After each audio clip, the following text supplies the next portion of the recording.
Let's listen to The Jungle Book by Rudyard Kipling, Level A2, Oxford Reading University, Part 1. In a mountain cave in the Seoni Hills of India lived a family of wolves. When night fell, Father Wolf used to go hunting. One night, the wolves heard the roar of a tiger. Shere Khan, the big one, came to hunt. "Stupid tiger," Father Wolf said angrily. "He will make the animals scared and they will run away." "Be quiet," Mother Wolf replied, and listened closely. "He is not hunting an animal. He is hunting a human." The law of the jungle doesn't allow hunting humans. It says that killing a human brings a crowd of angry people with guns. That causes pain to each and every animal in the jungle. Soon the wolves heard a strange noise and the crying of the tiger. Father Wolf guessed. He stepped into the hunter's fire by accident and burned himself. Suddenly they noticed a small figure climbing the hill toward the cave. Father Wolf prepared to attack. However, when the figure appeared before him, he didn't move. It was a little human child. He looked at Father Wolf and smiled. "I can easily kill him," Father Wolf said, "but he is not in the least afraid of me." Mother Wolf was feeding her children. The boys slowly walked over to them. He pushed the wolf child to the side. Then he came closer to Mother Wolf and started eating too. Suddenly, Shere Khan's enormous head appeared at the mouth of the cave. He was so huge that he couldn't enter the cave. He had a wild look in his eyes. "This human child belongs to me," the tiger shouted. "No," Mother Wolf said. "I won't let you kill him. I will raise him as my own child, and one day he will come for you." The tiger let out an angry cry and left. This brave little boy was not afraid of the night and wild animals, Mother Wolf said. And yet, he is small like a frog. I shall call him that, Mowgli, the little frog. When the moon was full, all the wolves came together to the Council Rock. Akela, the leader of the wolf pack, sat in the middle. Father Wolf brought Mowgli with him. He asked Akela if the boy could stay with the wolves. From the distance came Shere Khan's angry shout. "Give me that child!" But Akela said, "If two voices other than the mother and the father speak up for this boy, we will let him stay." An old brown bear always attended the wolf council. His name was Baloo, and he taught the law of the jungle to wolf children. "Let him stay, Akela. I will teach him myself," he said. Another animal watched the council from a distance. It was Bagheera, the black panther. No one noticed him as he moved very quietly. He jumped down to the ground from a large rock. "We can't kill a human child," he said. "I know the law of the jungle. Akela, I will bring a big bull for your wolves if you let this boy live." Akela thought for some time. "All right," he finally agreed. "From now on, this boy is one of the Seoni wolves." 2. Time went by and Mowgli grew bigger and stronger. He learned many things from Father Wolf, Baloo, and Bagheera. These animals taught him to hunt, climb trees, and recognize the different voices of birds and animals. Baloo taught him the law of the jungle and the languages of birds and snakes. One day, Bagheera came to visit the boy and found him busy studying, saying his lesson to Baloo. The sun shone brightly, and soon they grew tired in the heat. They lay down on the ground to rest. "One day, I will have my own pack," Mowgli said excitedly, "and I will spend all day jumping in the trees." The bear became angry at once. "Have you talked to the monkeys?" he asked in a low, deep voice. "What else did they tell you?" "That I was very much like them," Mowgli replied quietly. "They gave me some nuts and fruit. Also, they said that I was going to be their leader soon." "It is not true," Bagheera said. "They have no leader." "No one in the jungle listens to the monkeys," Baloo said. "They have no law, no speech of their own, and no memory. They are angry and stupid. You should stay away from them." Soon the three of them fell asleep together. When Mowgli woke up, many little hairy hands were touching his face. Suddenly, they picked him up from the ground and carried him up into the trees. The monkeys jumped quickly from one tree to another, and Mowgli's heart raced every time he looked down. Then he looked up to the sky and noticed a large bird. Remembering Baloo's lessons, he shouted in the bird's language, "I am Mowgli, the little frog. Remember where the monkeys are taking me, and tell Baloo and Bagheera of the Seoni Hills." Bagheera was out of his mind when they discovered that Mowgli was missing. He stormed Baloo with questions. "You are his teacher. Why haven't you told him to never be around monkeys? How are we going to get him back?" Baloo hung his head sadly. Suddenly, an idea crossed his mind. "It is true what they say. To each his own fear. Monkeys are afraid of Kaa the python. We should ask him to help us." The python was lying on a huge rock and resting in the sun. "Good hunting," Baloo greeted him politely. "The monkeys have taken our friend, the human child. Will you help us bring him back?" Bagheera wanted to make Kaa angry with the monkeys, so he told him, "I heard what the monkeys told about you. They called you a footless yellow worm." Kaa grew very angry. "What?" he asked. "Then let's hunt monkeys together. My stomach has been empty for many days." At that moment, they noticed a large bird in the sky. "I saw the monkeys carrying Mowgli away to the cold layers," the bird cried, and the three of them ran as fast as they could. 3. The cold layers were the ruins of an old Indian city. In the center was a small hill. On top of that hill stood an ancient Indian palace with a tall stone tower next to it. All the monkeys did was jump from rock to rock, dance and fight with each other all day. Mowgli soon got bored of their lifestyle. Baloo was right, he thought. Monkeys are stupid and have no law. I must get out of here. Just as he reached the city wall, the monkeys caught him and pulled him back. "Stay with us, we are free and happy. We know no worries," they said.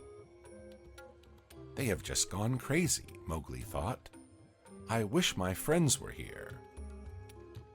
His friends reached the city late at night. Bagheera noticed a crowd of monkeys sitting in a circle on top of the hill. Mowgli was with them. The panther ran as fast as he could to the top of the hill. He jumped at the monkeys, hitting them hard and biting them. Immediately, several monkeys picked Mowgli up by the arms and legs, climbed up the stone tower, and threw the boy inside. "We will kill your friends and come back for you," they said.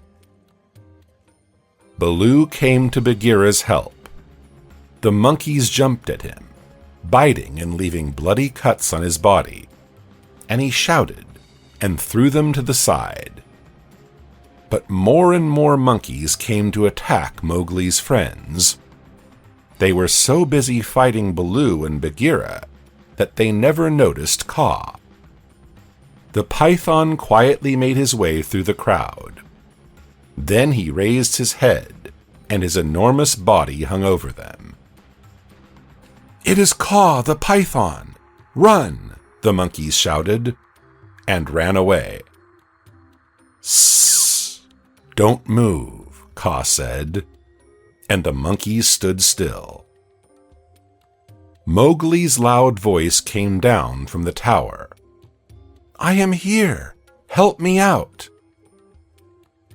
The python looked closely at the tower and found a small hole in the wall. He hit it with all his might, and the stone broke. The tower fell, and Mowgli was free. "Baloo! Bagheera!" Mowgli cried, holding his friends tight in his arms. "You are hurt." "We are not the only ones." Bagheera smiled, looking at all the dead monkeys around them. Mowgli turned to Kaa. "Thank you for saving my life," he said. "You and I are of the same blood. If you ever need my help, I will be there for you." "You have good manners," Kaa said, smiling. "Thank you, little brother. Now leave, for I shall hunt. Here comes the great dance of Kaa's hunger." The python started turning and making round figures with his body. He moved slowly, and the monkeys weren't able to take their eyes off him. "Come closer to me," he said, and at his order, the monkeys moved toward their death. Baloo, Bagheera, and Mowgli were on their way back home. "I am very happy that you are back, little brother," Bagheera said. "But we were hurt because of you, and by the law of the jungle I must beat you." "That is only fair," the boy said. Bagheera hit him several times, trying not to hurt him. But every hit of the big, strong animal caused the little boy great pain. However, he never let out a single cry. 4. Years passed and Mowgli became older. He continued visiting Council Rock when the moon was full. Soon he noticed a strange thing. When he looked a wolf straight in the eye, the wolf looked away. At first he thought that it was funny, but later, while resting together with Bagheera in a tree deep in the forest, Mowgli asked his friend what was the matter. "They are not able to look at you because you are human, little brother," Bagheera explained. "One day, you will have to leave the jungle and return to the humans." "I knew nothing of this," Mowgli said. "Wolves have always been my brothers, not humans." "Akela is already old and weak," Bagheera went on. "The day is coming when he can no longer hunt, and Shere Khan shows up more and more often. He talks to the young wolves, and they grow to respect him. You will have to kill him, or he will turn the wolves against you. When night falls, you must go down to the village and steal the red flower from the humans." By red flower, Bagheera meant fire. No one in the jungle ever said the word fire aloud. Mowgli followed all of Bagheera's instructions. On his way to the village, he heard the angry voices of the wolves in the forest. "Come on, Akela, kill it. Show us that our leader hasn't lost his power." Mowgli hid behind a tree and listened closely. Akela jumped on a deer but couldn't catch it. The deer hit him and ran away. The wolves laughed loudly. Mowgli hurried to the village. He stole a small fire pot full of burning coal and returned to his cave. He kept the fire going all day by throwing dry wood and leaves into the pot. The night of the council came. Mowgli and Bagheera appeared on the council rock. Mowgli held the fire pot between his knees. Akela lay on the ground with his head down.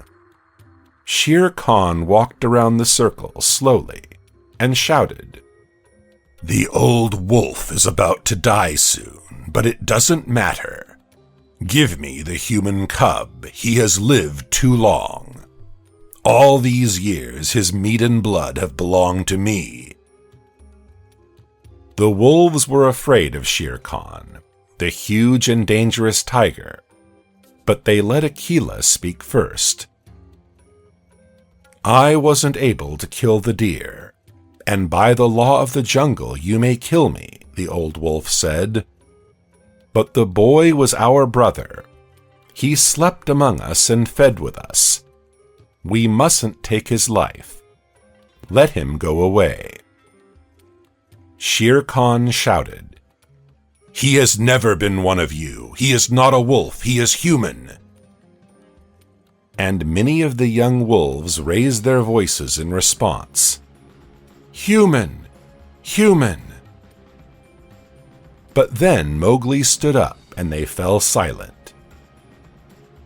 "All my life I have considered myself your brother," he said in a low, sad voice. "But I will not any more. You are nothing but dogs to me now. I am human, and I will decide on my own life, and on yours too." With these words he threw the fire pot to the ground, and the grass burned immediately. The wolves jumped back in fear. Mowgli put a long stick into the fire, and its ends started to burn. "Shere Khan!" he shouted, running at the tiger. He hit him on the head with his stick. "Go away and don't come back," Mowgli ordered. "Next time I will kill you and cut off your skin." He turned toward the wolves. They shook all over. "You will not take Akela's life," Mowgli said. He raised his burning stick high above his head, and the wolves and the tiger ran away in fear. Suddenly, Mowgli felt a terrible pain in his heart. For the first time in his life, he started crying. "What is it, Bagheera?" he asked. "Am I dying?" "No," the panther replied. "You are crying, little brother, as people sometimes do when they are sad. Now you must leave the jungle." "Yes," Mowgli agreed. But first he went back to the cave. There he threw himself at Mother Wolf and cried for a long time. "We will never forget you," the wolf children said. "When you grow up, come to the hills and we will play with you and talk to you." "Mother Wolf and I are old now, little frog," Father Wolf said. "Come and visit us." Part 2 is coming soon. Hit the like button and subscribe to our channel for more audiobooks like this. And now, let's listen to another English story.